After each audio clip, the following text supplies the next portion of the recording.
Do you often find yourself wide awake between 3 and 3:30 a.m., heart pounding, mind racing, dreading the day ahead? You check the clock, and with each passing minute, anxiety builds, making it even harder to fall back asleep.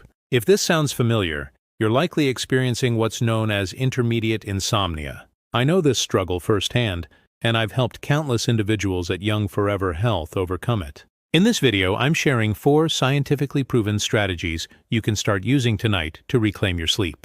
So stick with me until the end. Let me know in the comments if this resonates with you. Hello everyone, I'm Robert Miller, and welcome to Young Forever Health. As I mentioned, the experience of waking up in the middle of the night is incredibly common.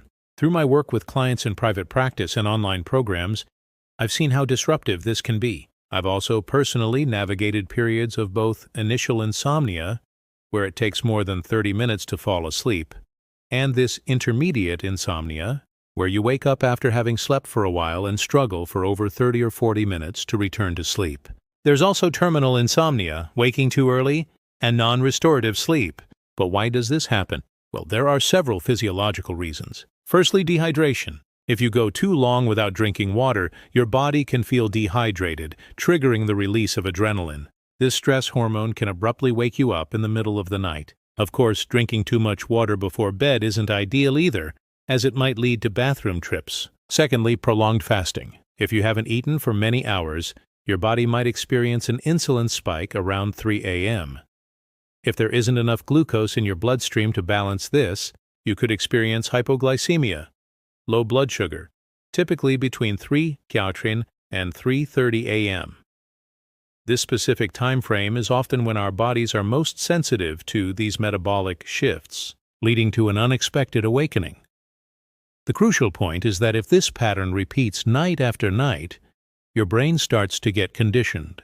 It essentially learns to anticipate waking up at that specific time, forming a deeply ingrained habit. Your brain begins to expect this awakening, activating itself, and thus the insomnia becomes a self-fulfilling prophecy. While there are many treatments for insomnia, the most effective is a set of structured, scientifically validated techniques known as cognitive behavioral therapy for insomnia, CBT-I. However, there are also practical strategies you can implement right away that can begin to help. Keep in mind, while some might see improvements quickly, for others it requires consistent practice and persistence. If you've had this habit for a long time, you'll need to build a new one, and that naturally takes repetition. So, let's dive into the first tip. Our first tip, and one I emphasize in many videos, is crucial but not always easy. Avoid looking at the clock. Ideally, keep your phone or any time-telling device away from your bedside. We all know how tempting it is to reach for our phone, especially when it's right there. But looking at the time is scientifically proven to make it harder to fall back asleep. Why?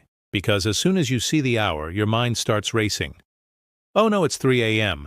I only have a few hours left. I need to sleep for at least 30 more minutes, or my day tomorrow will be a disaster.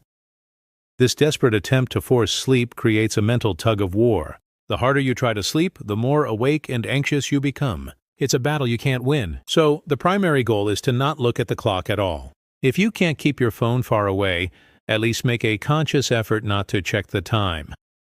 Now, let's be realistic. We're human, and perfect self-control isn't always possible. So if you do glance at the clock, have a plan B. Instead of letting the thought, "I need to sleep," time is running out, cue and take over, which only fuels anxiety and insomnia. Actively replace it with a different thought. For example, if you went to bed at 10 p.m. and woke at 3 a.m., tell yourself, "I've already had 5 hours of sleep. My body has gotten some rest, and now I just need to relax and rest, even if I don't fall back asleep." While you might not immediately believe this, it's incredibly effective at reducing the pressure to sleep. Trying to force sleep only leads to more anxiety, which is a major psychological driver of insomnia. Even if you don't drift off again, focusing on rest and relaxation is far more beneficial than desperately trying to sleep. Your brain has already had some restorative time. This shift in mindset helps remove the effort from sleeping. Our third strategy involves relaxation techniques. It's vital to understand that relaxation shouldn't feel like another obligation. If you pressure yourself to relax, it will only create more anxiety and defeat the purpose. So, approach this with the mindset from tip 2. I've already slept some. Now I'm just going to rest. With this mental foundation, you can begin to activate a response that counteracts adrenaline.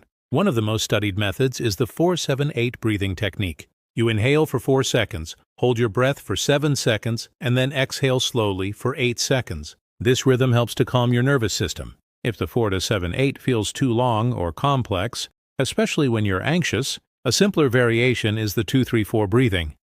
Inhale for 2 seconds, hold for 3 seconds, and exhale for 4 seconds. Another powerful technique is progressive muscle relaxation, where you mentally scan your body, tensing and then relaxing each muscle group, starting from your toes and moving upwards. For example, you might tense your feet for 5 seconds, then completely relax them. While progressive muscle relaxation is often best practiced during the day to build familiarity, the breathing exercises can be incredibly effective right there in bed. Our fourth and final step is to engage in a mental activity that is both mildly tedious and requires just enough concentration to distract your mind without stimulating it too much. These aren't magic solutions, but they can be very effective. One common approach is to do simple mental math. For instance, try subtracting 3 from 300 repeatedly. 300, 297, 294, 291. If that's too challenging, start with 100 and subtract 3. Alternatively, you could count odd numbers from 1 to 1,000. The key is that it's repetitive, not overly difficult, and keeps your mind gently occupied, much like the classic counting sheep technique, but with a bit more structure. While the first 3 strategies, especially reframing your thoughts, are foundational, this can be a helpful addition. If counting doesn't work for you, another powerful technique is guided imagery. This is a well-researched strategy, and while there are many meditation and daytime practices to calm your adrenaline and cortisol systems, this one is particularly effective when you're lying in bed struggling to sleep. Imagine yourself as vividly as possible in a tranquil setting. It could be a place you visited, like a peaceful beach, a serene forest, a quiet countryside, or even your grandmother's cozy home. Any place that brings you a sense of calm. Once you're there in your mind, try to engage all your senses. If you're on a beach, imagine the feeling of the sand beneath your feet, the gentle sound of the waves, the cries of seagulls, the warmth of the sun, the color of the sky, and the temperature of the water as you wade in. Immerse yourself fully in these sensory details. This type of focused imagination can also be incredibly helpful in guiding you back to sleep. So, give these 4 strategies a try. Try these 4 strategies and let me know in the comments if they help you. Remember, while these tips can be incredibly effective, if you continue to struggle with intermediate insomnia, it's important to consider seeking professional help. Cognitive behavioral therapy for insomnia, CBT-I, remains the most efficient first-line treatment we know. To recap, first, avoid looking at the clock. Second, if you do look, reframe your thoughts to, "I've had some sleep, now I'll just rest." Third, use relaxation techniques like 4-7-8 or 2-3-4 breathing. And fourth, engage in a mildly tedious mental activity like counting or a calming guided imagination. I hope you found this video helpful. Please leave a comment, give it a like, and share it with anyone else who might be struggling with this common problem. So many people are suffering, and together we can help them find better sleep. We'll see you in the next video. Take care.